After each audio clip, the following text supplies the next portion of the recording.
morning to you. Good day. I have a question about vibration and changing it without trying. Changing it without frying. Oh, that's a good one. All right. But actually, you know, when you're trying to change a When vibration... you're what? When you... Okay. When... That was a change of vibration right there, wasn't it? Yes, it was. Going from trying to change to just when you change your vibration. Okay. Because you do all the time anyway. You're not talking about doing anything different than what you're already doing, you know. You're just becoming more aware of what you're doing so that you can do it with intention and consciousness. But you're not learning how to do it. You already do it. You do it all the time. If you didn't, you wouldn't have an experiential reality. Changing your vibration is innate to all of you. Automatic, natural. You can't help but do it. You're doing it right now. It's just a matter of becoming aware of how you're doing it, what you're doing it, why you're doing it, and then making a choice. That's all. Does that make sense? It does, but Yes. Is there a way of learning to change your vibration to health without trying? I just told you. You are changing your vibration right now. You're doing it all the time. So why are you asking me, how can I learn to change it?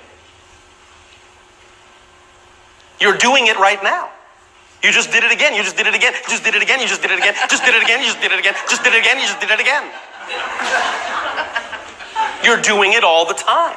You don't have to learn how to change your vibration. If you want to stop trying, stop.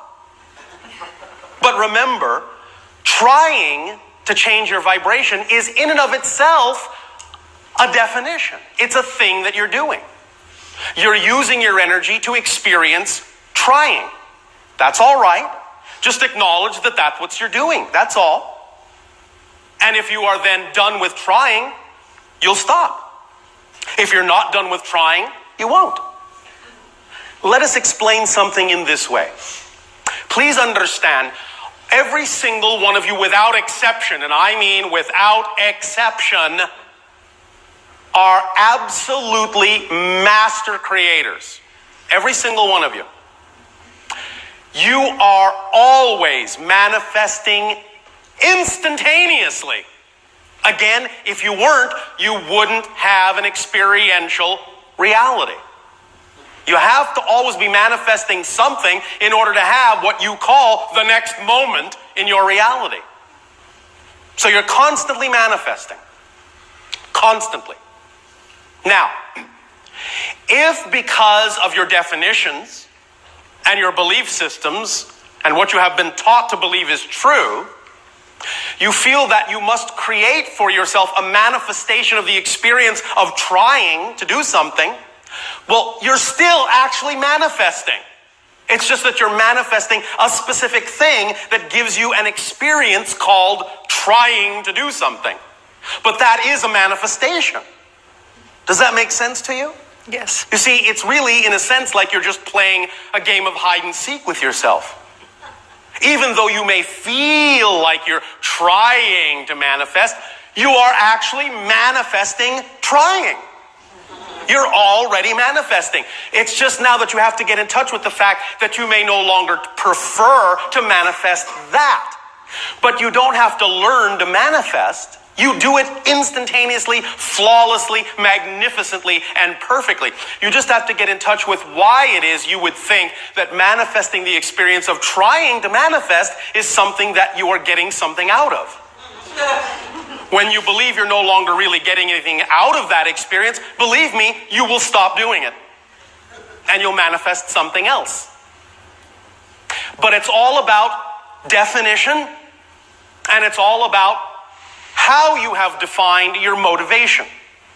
Again, every single thing you do, again, all of you, again, without exception, every single thing you choose to do, you do for one simple motivation. It's always the same motivation in every case, without exception, without fail. You will always move toward what you define to be more pleasure and move away from what you define to be more pain. Always. Your choices will always be based on that. And yet many of you say, but I'm experiencing a lot of pain. Why am I not moving away from it? If you're finding out that pain is manifesting in your life and you don't seem to be moving away from it, it's because you have defined that what it is that's causing you pain is actually less painful than the alternative. And so you're motivated to keep doing it. As soon as you change your definition about the alternative into something that is, in that sense, less painful than what you're doing, believe me, you will instantaneously stop doing that and start doing this. Instantly. It's all a matter of how you define what it is that you think you want to do and your motivation based on that definition. That's all it's all about. So, the first thing to do would be, if you find yourself in an experience of trying to do something, ask yourself, what do I believe I'm getting out of that experience? There must be something about it I believe is serving me, even if what it's doing is keeping me away from something I think is actually even scarier. That might be a service to you. You might think it is a service. You might be defining it as a service. You may say intellectually, I would rather be doing that thing. But if something deep within you defines the doing of that thing as more scary than the thing you're already doing, you will choose the devil you know as opposed to the devil you don't. Always. So when you understand that what it is you say you want to do is actually in your best interest and really will serve you, you will instantly choose it, instantly move in that direction, and instantly stop doing the thing that you say you no longer want to do, that you're tired of. But if you keep doing it, you must not be tired enough of it yet. Or you must not have found out why you believe you need to keep doing it. And that's where getting in touch with definitions that are deep within you is so very critical and so very crucial. Because you have to understand that every single thing you do is based on what you define to be true about it, and define what you believe to be true about your relationship to it. And it's all based on what you've been taught. And that's why we initially said when we came through in this transmission that all of the things we're talking about is all about unlearning. You have to redefine your reality to experience a new reality, because you have been taught so many definitions that you simply assume are automatically true that you never question them.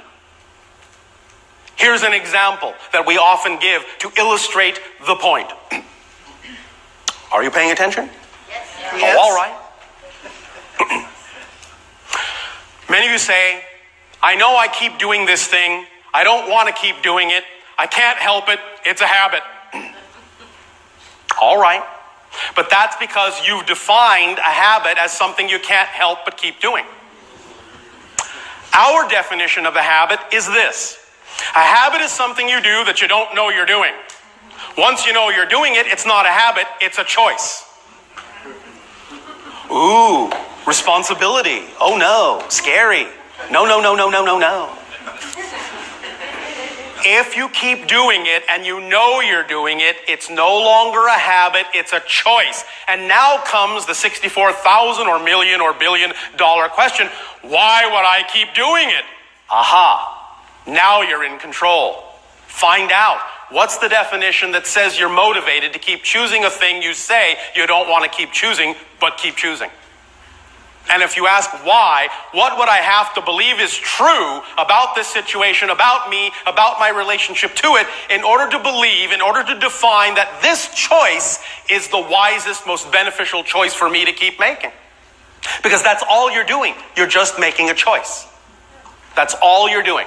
And you're doing it because you're motivated to make that choice, because you've defined it as the wisest choice to make in lieu of any other definition that works better for you. So find out what the definition is you're attaching to the situation that makes you keep choosing that. And when you identify what that definition is, it will suddenly become transparently obvious that you no longer need to buy into that definition as empirically true. It will just be understood that it has nothing to do with you. It may be something you earned or inherited from your parents or society or someone else, but it has nothing to do with you. And when you recognize it by identifying it and then replace it with a definition you prefer, you will find quite readily that it will take its place automatically, and that the definition will lead to a different feeling, and the different feeling will lead to a different behavior, and the different behavior will lead to different thoughts, and different thoughts will lead to a different experiential reality, and that cycle will be reinforced instead of the other cycle based on the other definition. Was that clear? Yes. Did that help? Yes, it did. Thank you.